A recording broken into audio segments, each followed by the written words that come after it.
Magandang umaga mga kamarites. Kanina nga palang umaga ay hinatid namin ang aming bunso sa school. At nadaan nga kami dito sa may likod ng Malasakit Center. At sabi ko kay Daddy, teka nga, iko-content ko nga yan. Mamaya pagbalik natin dumaan tayo dyan ha.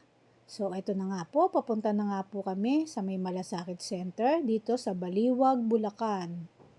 Ayan, yung makikita nyo po na may kotse na yan. Ayan, dyan po kami pupunta. Napakarami pong tao. At dyan po ay maraming kalakal na mabibili. Mga baboy, manok, aso, pusa, rabbit, at marami pa pong iba. May mga ibon din po na makikita dyan. Ayan. Ito po ay makikita nyo lang tuwing araw ng Miyerkules. Kung kayo po ay gustong bumili ng mga aso, pusa na may mga lahi, ay dito po kayo pumunta sa may Baliwag, Bulacan sa likod ng Malasakit Center. So ito na nga, inikot ko na po ang aking camera. Ayan. Kung makikita nyo po ay pinagsabong na po ang dalawang manok. Ayan, syempre. Ginano ko po, pinicturan ko at aking binidyo. Ayan.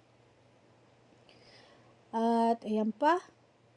Meron pa po ako ipapakita. Yun, pati baboy po. Ayun, no. Binebenta po yan. Baboy, may pato, may manok. Ayan. Tingnan nyo po, oh, ang dami. Ayan. At pupunta po tayo doon sa may mga aso. May rabbit. Ayan, ayan po yung rabbit. Yung pato. May manok. Ayan. May kalapati din po. Ayan po yung pusa na may lahi, oh. Ang gaganda. Ayan. Ikot po natin ang ating camera. Ayan, may dog. Ayan. Ayan po. May kalapati pa. Ayan, oh. Ganda ng pusa.